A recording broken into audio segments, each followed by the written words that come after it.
And now we left off. It was time for, let me see which session, the 29th session of the General Conference to take place 1891 at the Dime, well, most likely at the Dime Tabernacle in Battle Creek.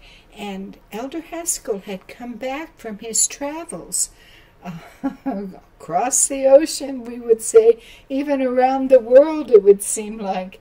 And everyone was eager to hear some of his first-hand reports. He had written articles through the work of his secretary, yes, but he had gotten articles prepared for the Youth's Instructor, the Review and Herald, but now he was back on U.S. shore.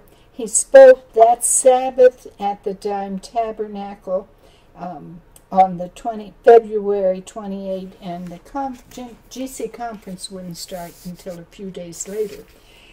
And we're going to pick up at the GC conference with meetings of various kinds, and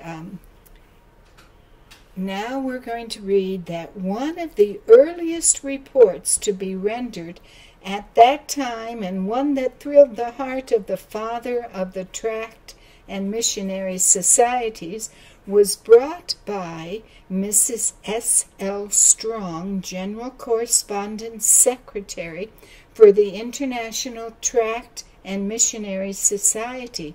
One item in her report revealed the secret of the rapid advance of the Adventist message in the West Indies. In 1889, the Tract and Missionary Society had received from William Arnold, who had been selling Adventist literature in the Lesser Antilles, 1,100 addresses of persons to whom he had sold Uriah Smith's Thoughts on Daniel and the Revelation. Letters had been written to these people. Responses began to come in, and I need to just do one more tweaking here. Sorry. Just give me a moment. Not that I'm important, but here I am for the benefit of those who listen later. Okay. So, 1,100 addresses of persons who had purchased Uriah Smith's book.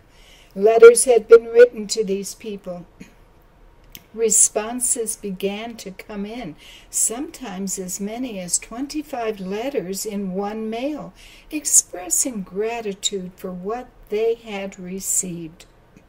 Most of the writers were requesting more literature, not only for themselves, but also for friends whose addresses they were enclosing. Soon an additional 500 names brought the list to a total of 1,600 correspondents in the West Indies alone. Brother Arnold told of one man on the island of Antigua who, on receiving his book, was so thrilled with the message it contained that he engaged 19 persons to distribute literature in 13 villages. As might be expected, Elder Haskell made numerous and valuable contributions during the conference. At an early session, he spoke on the subject, the education of missionaries, dwelling especially on the importance of their being adaptable. Part of his address is given here, quote, "In such fields as India, China, etc., we find customs which to us appear as nonsense, but not so to the local inhabitants, and when they see in the foreigner a disposition to conform as far as possible to their ways, it disarms prejudice and awakens a feeling of friendliness in their hearts. Many of the disasters which came upon the first efforts of the missionaries were due to the failure to appreciate this principle. In India, Elder Haskell had once intimated to an experienced missionary that his church was interested in the education of missionaries and that perhaps some of those trained for foreign service would go to India. And he inquired as to the most essential ingredient in their preparation. This is the answer he received. First, adaptation. Second, adaptation. Third, adaptation. And fourth, adaptation. When they get that learned, then let them come here, and I will find them work. Elder Haskell commented further that those who conduct mission schools find that the only successful plan is to educate nationals in their homeland as teachers instead of sending them to England or America to put on the ways of foreigners and to lose touch with the customs and feelings of their brethren. We should have our schools right where we want our workers, and every missionary should be an educator.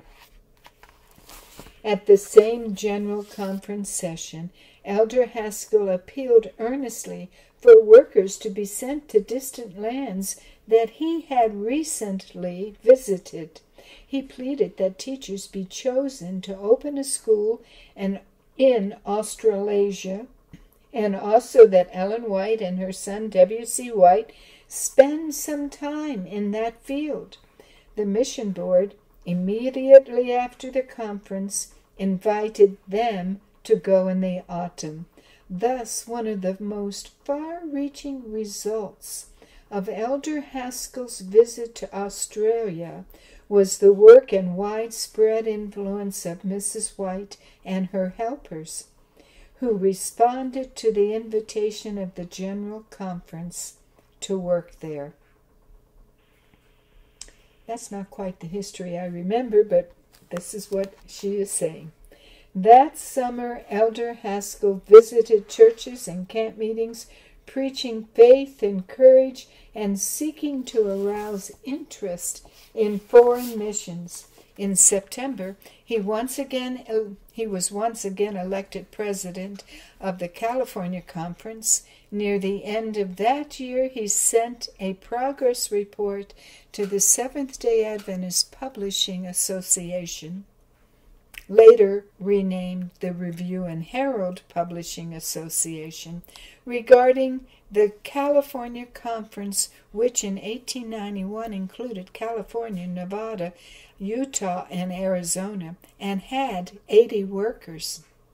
The Conference Tract Society was prospering, with a capital of $6,000, and was sending literature far afield.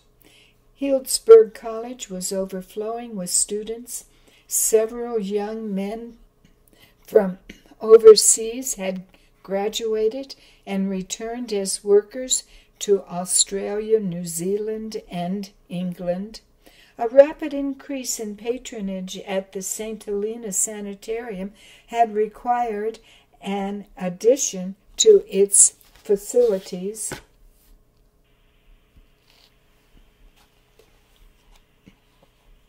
The Pacific Press was employing about 175 hands and had 19 power presses. An average of 1 carload of paper costing $1,500 was required weekly. 2 branch offices had been established, one in New York City, the other in London. Both were thriving. The Pacific Press had, with the blessing of God, been able to make donations to home and foreign missions amounting to $35,000.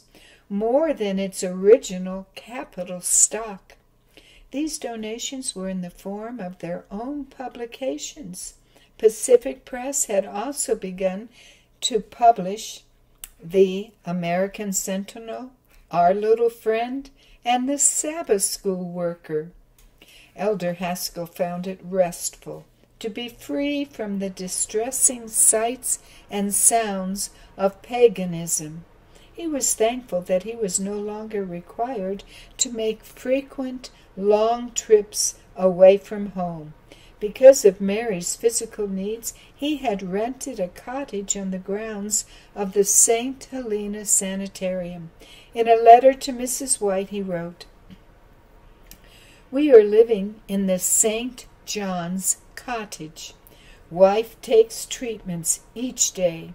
I think that it is my duty to spend more time with her than in the past, although she never says a word against my going away, only she clings to me as never before. I owe her a debt of gratitude and have a duty to her. I have concluded it is not my duty for me to leave her when she is sick."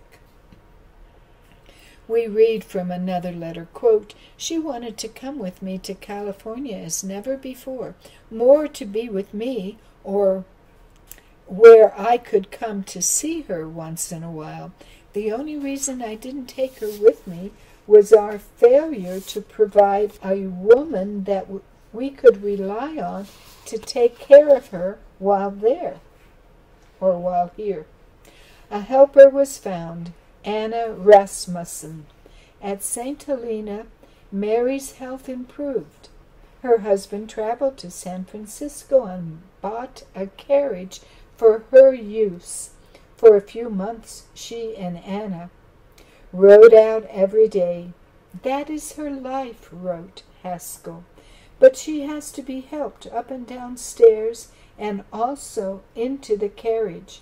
She has a horse that is perfectly safe and is in no sense a lazy one, but is full of life, but afraid of nothing, and would not run away if left entirely alone. And it seems the angels watch over it and her. I believe the Lord does have a special care for her." With Mary feeling better and happily situated, Elder Haskell could travel again. He was called to assist with camp meetings in the Upper Columbia and North Pacific conferences, and reported from there that the foundation had been laid for a college at Walla Walla. Then he was home again, attending a health convention, especially for ministers and workers at a camp on the sanitarium hillside. The tents are not pitched in any regular order, as the stones and trees prevent it, he wrote, but they looked as if they had come down in a hailstorm.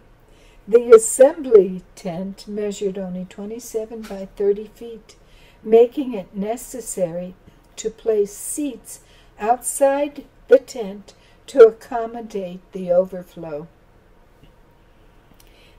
He further records that the sanitarium had bought 20 acres of hill land and was grubbing out the trees. A landscape gardener was employed to improve the place, although the work moved slowly, like pulling a cat by the tail over a carpet, if you know what that is. In their Bible class, the subject of the week was the Holy Spirit. So intense was the interest in these devotional meetings that some days they ran from 6:30 in the morning until 1 o'clock. Nurses training course at 1 o'clock, eliminating the regular morning service. At this time, a 6-month nurses training course was organized, even though it was distinctly stated that only those who had consecrated themselves to the work of God were invited to attend. The enrollment reached 40. Early in the spring of 1893, Haskell was called to assist with European camp meetings. Mary was again weak and nearly helpless. Their months together at St. Helena had been enjoyable. Haskell described how she had enjoyed being there so much, going out in the morning on the porch at the St. John's cottage, looking down the Pratt Valley, and singing. But her husband was wrestling pardon me, with the problems that must be solved before he could go. He was still paying rent on their home in New England at South Lancaster, and also paying rent in California. I had so long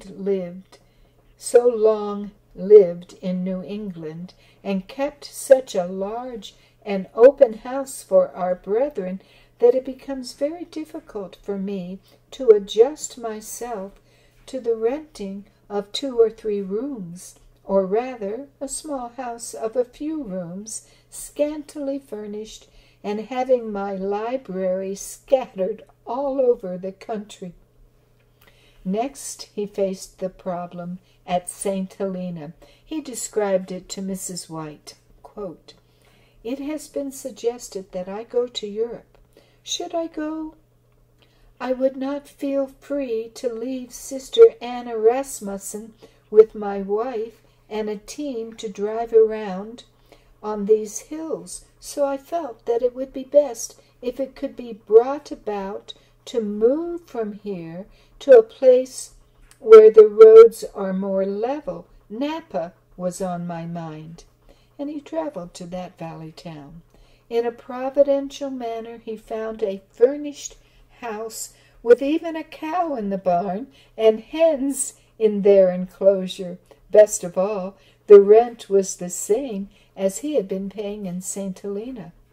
But Anna loved the hilly country around the sanitarium. Haskell invited her to inspect the property he had found. When she saw it, she was so carried away with it that she wanted to move immediately. On May 19, he wrote that they had moved from St. Helena to Napa. His personal affairs now in order, he prepared for the European trip. How could he leave Mary? Would he see her again? Courageously holding back her tears, she bade him go, do God's work, and may he reward you with many souls. We will have a long eternity together. And so, following his life practice of placing the work of God first, he left California on May 25. At the camp meeting at Moss, Norway, he became very ill. Sometimes it seemed I could not walk to the house after I got through speaking, he wrote. But before the meeting was over, I was better. I simply lie in his hands. If I go, whether I feel well or not, while speaking, I am strengthened. God truly helps me. From there, he visited camp meetings in other parts of Scandinavia and in Central Europe, then returned to England, planning to embark for America. All the time he was thinking of Mary. Reports from home were not reassuring, and one day he received a telegram requesting his immediate return. Without further delay, he was on his way. His arrival revived Mary's failing energies. Husband and wife enjoyed a few days together between frequent absences made necessary by his administrative duties. Finally, on January 29, 1894, at the age of 81, Mary passed peacefully to her rest, leaving a record of long years of cheerfulness and fortitude, frequently under intense suffering. She was buried not far from her last home in the cemetery at Napa, California. At first Stephen was relieved. knowing that Mary could never again experience pain. But immediately this feeling was followed by a sense of unutterable loneliness. For more than 40 years they had loved each other. Even when separated by his travels, he had known that she was thinking of him and praying for him. Now he felt that he was alone in the world, for he had no children. Then one night, soon after Mary's death, he had a strange and distressing experience. He told it a few months afterward to the A.T. Robinson family while visiting them in Cape Town, South Africa. Quote, "One night, soon after my wife's death, I fell asleep repeating the promises of God, for I felt very lonely. I had not been asleep long when I was awakened by a light in the room. Opening my eyes, I saw, standing beside my bed, a bright, shadowy form. I heard a voice speak, 'Stephen, I have come to bring you comfort. I shall ever watch over you to comfort you, for I am nearer to you now than when I lived on earth.' And it was Mary's voice, so natural, so sweet. My first impulse was to reach out my arms to her, but at that moment there sounded clearly in my consciousness, though not audible words were heard, 'The dead know not anything.' I drew back in fear. 'Oh, Stephen, don't you know me?' Love, longing, and pathos were in her voice, or that voice, sorry. I gathered all my strength and answered boldly, 'No, I never knew you. You are not Mary. You are an evil spirit sent by Satan to deceive me. And in the name of the Lord Jesus Christ, I command you to depart and to trouble me no more.' The spirit vanished, but in the going, for one brief instant, the gentle expression on that face turned to one of baffled rage, the most malignant that I ever saw on the face of any man, or in the pictured likeness of any evil demon. It left me all a-tremble and in deep distress of mind. Why had such an experience come to me? Had I failed somewhere and shown some weakness that the devil dared to approach me in this manner? I prayed and asked God to reveal to me any unknown sin, but instead of the conviction of some unrepented wrong, there came into my mind clearly and emphatically words that I had read many times in the book Early Writings. Quote, "I saw that the saints must have a thorough understanding of present truth, which they will be obliged to maintain from the Scriptures.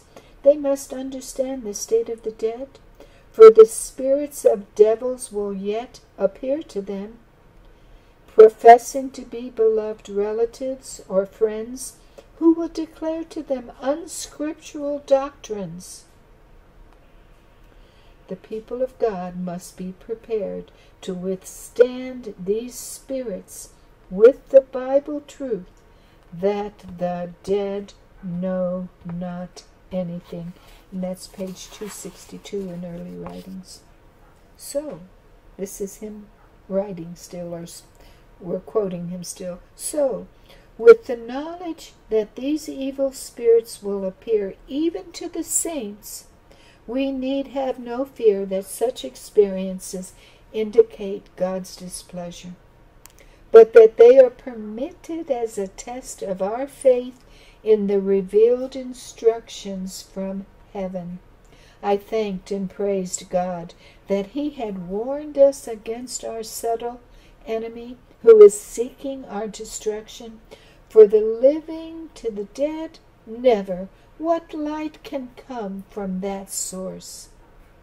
Bright, shining messengers direct from the throne of God, bring us light, comfort, and joy, even in the time of our greatest sorrow. Next chapter. Now we're going to Africa. Oh, I can't say we're going virtually, but we're going by word to Africa. Shortly after Mary's death, Stephen was requested by the General Conference to spend the spring and summer of 1894 attending camp meetings in Europe.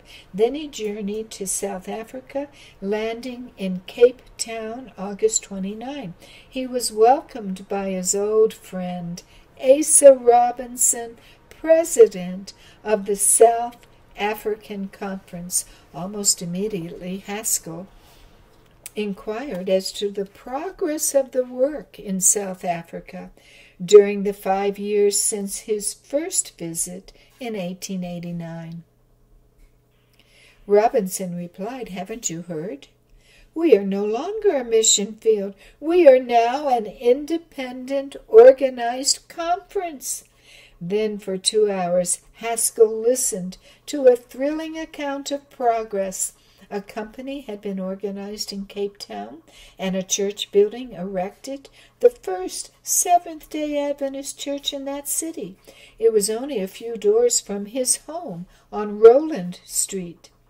Treatment rooms had been opened, and the construction of a sanitarium in the nearby suburb of Claremont was under consideration. A college had been opened at Claremont, and a church school started in connection with the college. A home for orphans had also been opened. Colporteurs and evangelists were busy in many South African towns, and they had succeeded in establishing several companies of converts.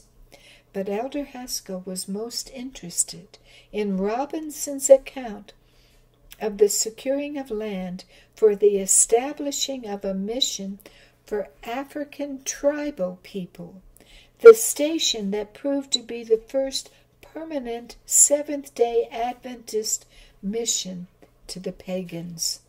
A 12,000-acre tract of land had been secured from the British South Africa Company, which was now apportioning land in Matabeleland and Mashonaland to settlers. Robinson recounted the circumstances connected with the securing of a site for this mission, later known as the Seleucia Mission. Quote, "The General Conference Foreign Mission Board voted to make an effort to secure a portion of this land. As I was in Cape Town at the time, the mission board asked me to go and see Mr. Cecil Rhodes. Mr. Rhodes was one of the greatest of English statesmen, Mr. Rhodes, one of the greatest of English statesmen, was somewhat abrupt in his manner. He replied, 'Very well, then, come next week, Wednesday, 10:30. I prepared a very carefully worded memorandum. I stated that we were Seventh-day Adventists. I told him our object would be to establish schools, teach the natives habits of civilization, take into the country American farm machinery, teach them how to cultivate the soil, clothe themselves, and build houses.' While I was reading this memorial to Mr. Rhodes, he sat at his desk very busily writing. Feeling that he was paying no attention to what I was reading, I paused for a second or two. He looked up and said, 'And?' I then went on reading, and he kept on writing until I paused the second time. He looked up again and said, 'And?' I then proceeded until the third time. I was so dead sure that he could not be listening to me while writing just as fast as he could make his pen go, that I again stopped to get his attention. He looked up and with a bland smile on his face said, "And?" I then went on to the end of my chapter and sat down. I sat very much embarrassed for what seemed to me about 5 minutes, while Mr. Rhodes kept on his writing. He then hastily folded together several sheets, placed them in a large envelope, sealed it, wrote the address on the envelope, and handed it to me, saying, "Hand this to Dr. Jameson when you go to Bulawayo." After a little conversation regarding the new country, he politely bowed, and he politely bowed me out of his office. We outfitted a party composed of Brother Drouillard, formerly of Nebraska, and Peter Wessels of Cape Town, with several helpers, 16 mules, a large covered wagon, and an abundant supply of food, and started off. They were 6 weeks on the journey. They carried Mr. Rhodes' letter, but were ignorant of its contents. When they arrived in Bulawayo, they handed this letter of introduction to Dr. Jameson. He read it and said, "Gentlemen, how much land do you people want?" Brother Wessel said, "Well, Doctor, the facts are we ought to have around 10 or 12,000 acres of land, but it will depend on the terms whether or not we can handle that much." "Terms?" the doctor replied. "Rhodes commands me to give you all the land you can make use of. Do you want better terms than that? I will give you a guide, and you may go east, west, north, or south, and wherever you find such a tract of land not already taken, it is yours." Members of the scouting party had not yet returned to the Cape, but Elder Robinson had letters from them and a telegram sent over the new telegraph line that had been completed as far as Bulawayo. While they were searching for a site, they wired the news that land had been secured in Matabele land for a mission later named the Sulusi Mission. In a later report, Haskell wrote about the friendliness with which the party had been received by the local tribesmen. When told about the God who had sent them, the Africans asked, "Where does he live? Is he young or old? Have you seen him?" After talking a while through our interpreter, they went away and returned, leading a fine, large goat as a present, saying, "If this great boss who has sent you here will be good to us, take care of us, and protect us against the English, we will be glad to have you come and live among us." Robinson regarded it as providential that even worldly statesmen were helping make it possible to bring the gospel to the Africans. It was soon after the General Conference took definite action to open a mission in Central Africa that the British conquered the fierce Matabeles, who were a terror to all the surrounding tribes. "With God's message in our hands," he said, "and the divine commission to carry that message to every nation and kindred and tongue and people, it seems evident that whatever motives may have prompted the opening of this country to civilization and the gospel, God's providence overrules it all."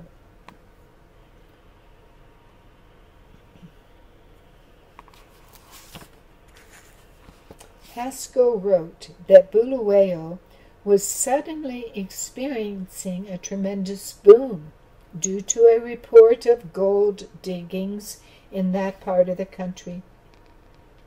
A rumor was afloat that this was the land of Ophir, where King Solomon's gold mine came from. The railroad was now within a few hundred miles of Bulawayo. Telegraphic communications were now complete, and so, as the brethren were saying, the lightnings of God have come down to hasten the proclamation of his last message to the world, and he had opened the way to establish a mission station among a people who had not even a vague conception of God. On October 15, an early spring day in South Africa, Elder Haskell started out with the Robinsons on a visiting tour among the South African believers. After a train ride of 36 hours, they reached Beaconsfield, where was one of the first Seventh-day Adventist churches in South Africa. Here Elder Haskell again met Sister Hetty Hurd. Several years before, she had assisted him in establishing the Bible Teachers Training School in London. 2 other women were now associated with her in literature evangelism and house-to-house Bible instruction. Many books had been sold in this area, and a mission church school was being conducted by Sarah Peck, with an attendance of over 50 children, more than half from non-Adventist homes. The brethren remained 2 weeks at Beaconsfield and held 24 meetings, which Elder Haskell states were attended by the people of the community and by every member of the thriving little church. This seemed extraordinary to him, considering that some meetings were held at 5:30 in the morning to allow the busy members a full day of work, and then most members had to walk from 1 to 2.5 miles to attend. A revival followed these meetings at Beaconsfield. Many were convinced of the truths presented. Arrangements were made for them to receive special Bible studies with Sister Hurd. With his usual hopeful, forward look, Elder Haskell wrote, quote, "I can see how it is when Christ was on earth. I can see how it was when Christ was on earth, and how it will be in the end when we, as ministers and people, are in the place where the Lord can speak through us and glorify his name without the instrument taking any of the glory. Then will people be stirred to listen and take their stand for God and heaven." One Sabbath service, an educated African was walking past the Beaconsfield place of worship. Desiring to see a Seventh-day Adventist service, he stepped inside. He listened to the sermon, which convinced him that here was a Christian church built on the foundation of God's Word. He went home with one of the brethren who spoke a language that he could understand. They prayed and talked together. In a later meeting, he bore his testimony, which had to be translated.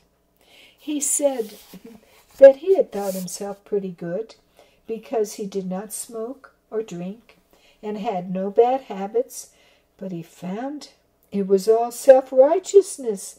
He said that now he felt like a bird let out of a cage. He fully embraced the Sabbath that very day, although he had never heard a word on that subject before. In an address given at the 1901 General Conference session, Elder Haskell told more about this African man, Richard Moko. He was an interpreter and understood several languages. After uniting with the Adventists, he received large salary offers from other missions, with the stipulation that he give up the Sabbath and preach their doctrines. He suffered persecution. His own wife turned against him, and every influence was brought to bear to turn him from the truth. But he remained faithful, and his wife was converted. The party from Cape Town next visited Cathcart, the nearest railroad station to James Tarr's 4,000-acre farm. Though they arrived at midnight, they were welcomed by Brother Tarr. With the help of his drivers and 1 or 2 lanterns, they were loaded, bag and baggage, into a farm wagon drawn by 8 bullocks and started on the 14-mile trek to Tarsus, the farm. In one of his newsy letters, Haskell described this midnight ride. Over the hind axle, by actual measurement, there was a width of 2 feet and 10 inches for us to get into. Each one except the Robinson's baby went down narrow side first, Brother Robinson in the middle and the baby on top. It was very rough, and there were no springs, and we were over the hind axle. So, as we had wedged in as tight as it was possible, there was no danger of rolling about. We had the satisfaction of knowing that 3 sides of us were warm all the rest of the night, but in the morning, about 6, we felt as though a breakfast would do us good, and a warm bath might take out some of the soreness. He then tells about James Tarr's family. Tarr was 54 years old and had 16 children. 54 and 16. Besides 7 others orphaned by the death of his brother. All were Christians. 2 were in America attending college, and 4 in Claremont, all preparing to take a part in the Lord's work. They conducted a regular day school and Sabbath services in their house. It was really a church in the home, gathering morning and evening for Bible study around a long table. The father and some of the sons canvassed much of the time. He had many African helpers whom he treated with the greatest kindness. His flock of sheep numbered 500, and he had 180 head of cattle. They fed on the rolling prairies, and at night were shut into kraals, with walls topped with thorn bush to discourage a colony of lions that had their den in a ledge of rocks not far from the house. After this, the group traveled on to the seaport town of East London, and from there to King William's Town, where Fletcher Tarr had gathered a group of 16 converts. He had secured an appointment for Elder Haskell to deliver a lecture at the regular meeting of the Good Templars, a temperance society, and the elder gladly complied.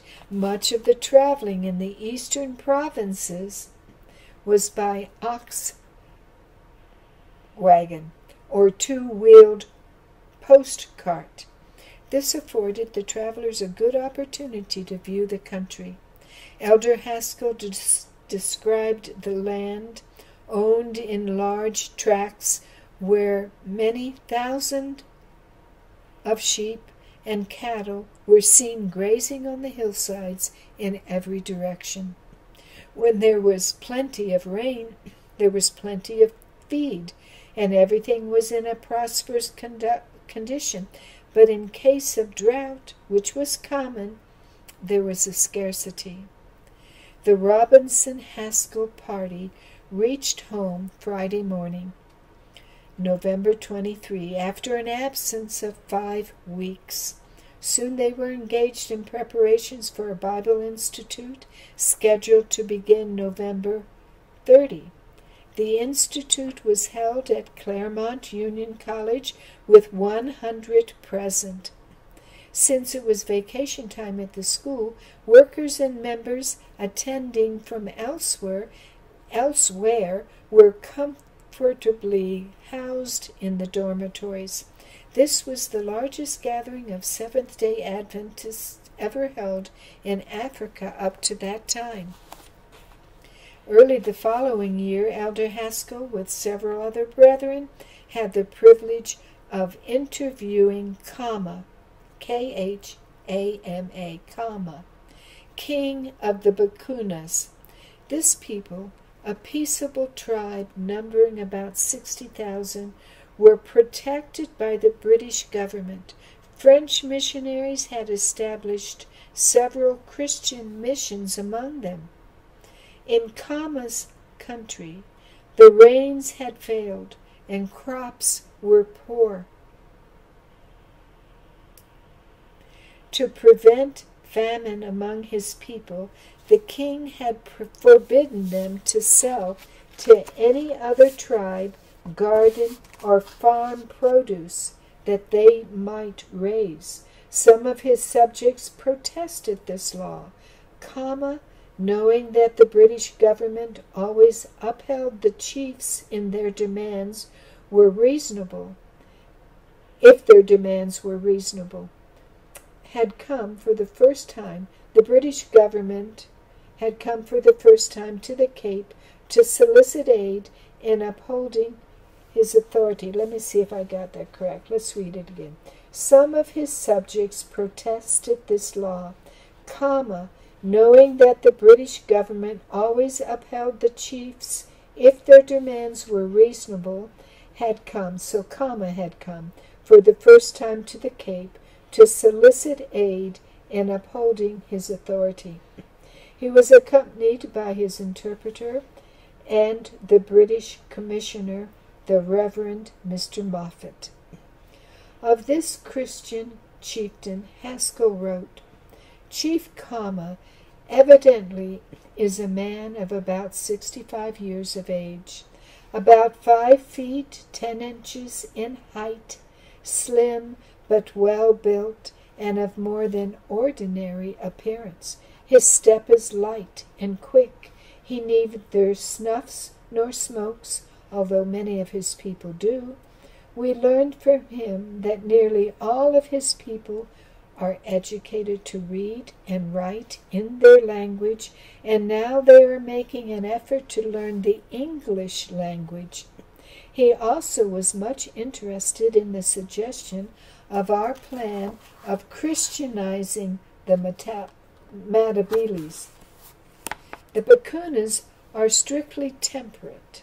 No liquor is sold in the country, nor is the making of Kaffir beer allowed.